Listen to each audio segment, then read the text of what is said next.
Good day again, grade 9. So, today we'll be applying na yung laws of radicals to simplify radical expression. So, may mga procedures, may mga suggested steps.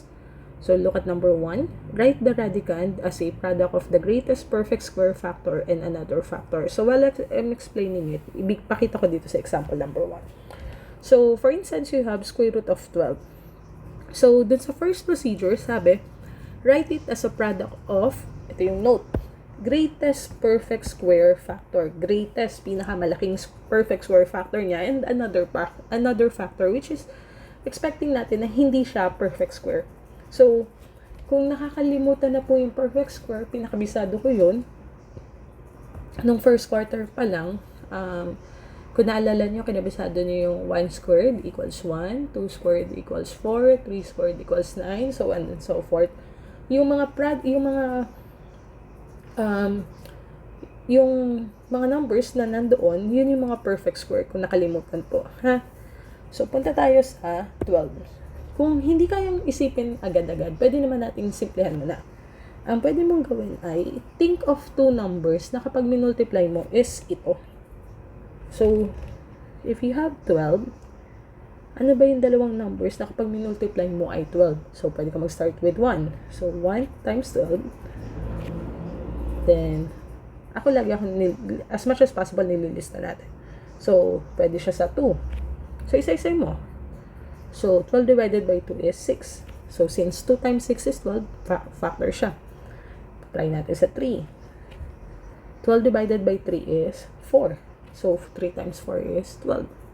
So, since balik na ito, what do I mean by balik na? So, 1, 2, 3, 4, 6, 12. So, nag-start na tayo sa 1 and nag-end na tayo sa 12.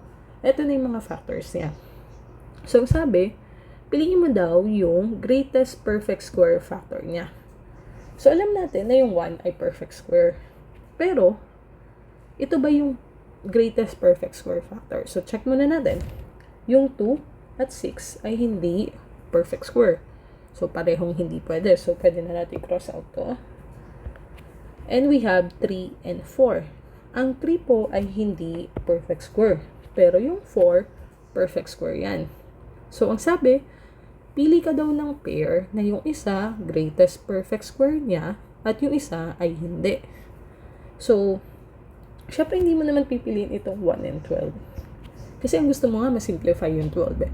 So, we'll choose 3 and 4. And since 4 is the greatest perfect square factor ng 12, so you will have now square root of 4 times 3. Look at step number 2. Use the product rule for radicals to write the expression as a product of two radicals with the perfect square factor as one radicand. So, balikan lang natin yung product rule. So, product rule, it states that square root of A times square root of B is equal to the square root of AB. Ngayon, ang given mo, ito. Pwede mo lang siyang pag-hiwalayin into two products. So, balik tayo dito. You will have, instead of writing square root of 4 times 3, or square root of AB, you will have square root of A times square root of B. Or in this case, square root of 4 times square root of 3. And look at number 3 steps as yung third step natin. That is, evaluate the radical with the perfect square radicand. And ano ba yung radical natin na may perfect square radicand? Yun yung 4. And the square root of 4 is 2. Take note, ang kinukuha na lang natin ay principal root.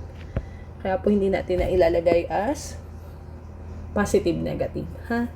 Okay, so, ang ilalagay na lang natin is square root of 4 is 2 and then the square root of 3. Since square root of 3 is not a perfect square, this will be your final answer. Let's look at example number 2. You have square root of 72x squared. So, ganun ulit. Ilista muna natin yung mga factors or yung mga numbers na kapag minultiply natin ay 72. So, let's start again with 1. So, that is 1 times 72. So, 1, pwede natin na tayo kay 2. ang lagi mo titignan ay, kung divisible ba siya doon sa kasunod na number. So, 72 divided by 2 is 36. Then, try natin ulit naman sa 3. Ang 72 divided by 3 ay 24. Try naman natin sa 4. Kasi 1, 2, 3, 4. 72 divided by 4 is, that will be 18. Then, try natin sa 5. And 72 is not divisible by 5. So, punta tayo sa kasunod na number. That will be 6. 72 divided by 6 is 12.